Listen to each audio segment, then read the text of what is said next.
Hi, brothers and sisters.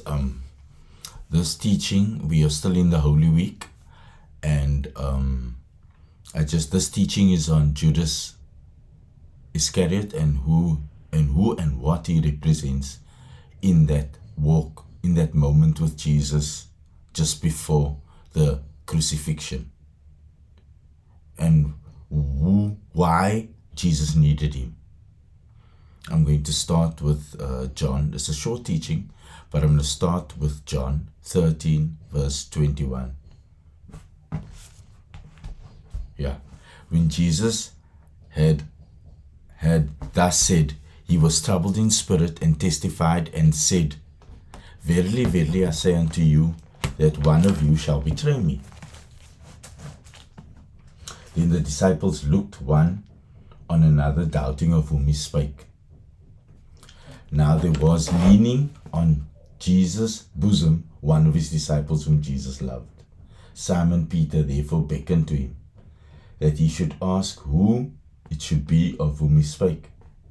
He, then lying on Jesus' breast, said unto him, Lord, who is it? Jesus answered, He it is to whom I shall give a sop. When I have dipped it, and when he had dipped the sop, he gave it to Judas Iscariot, the son of Simon. And after the sop, Satan entered into him. Then said Jesus unto him, That thou doest, do quickly. You know, I've read this so many times. I've heard this verse so many times. The story every year. But never like last week. I really heard it. I don't know if you understand what I'm saying. It's like you hear something, but you don't focus. But when I read this last week, it's like I got a new revelation, and I meditated on this.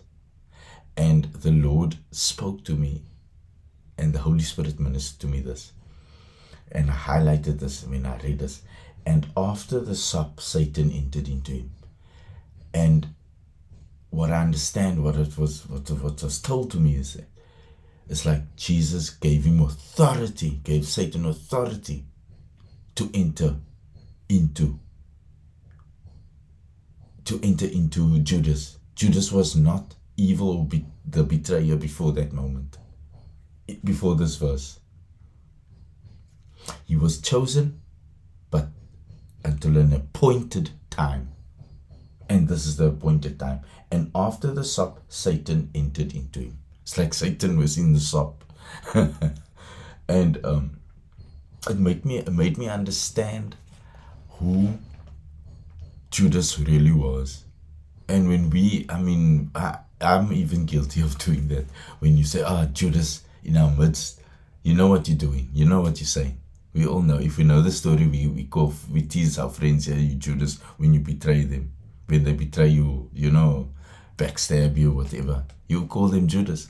But it's not that case. Judas was chosen by Jesus. And that when that revelation came last week, I was blown away. Like Judas Iscariot was not really a betrayer. And shame.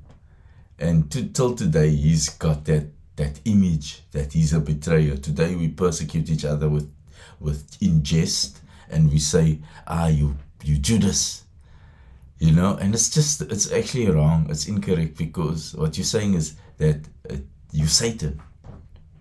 Because, Ephesians 6 verse 12 says, For we wrestle not against flesh and blood.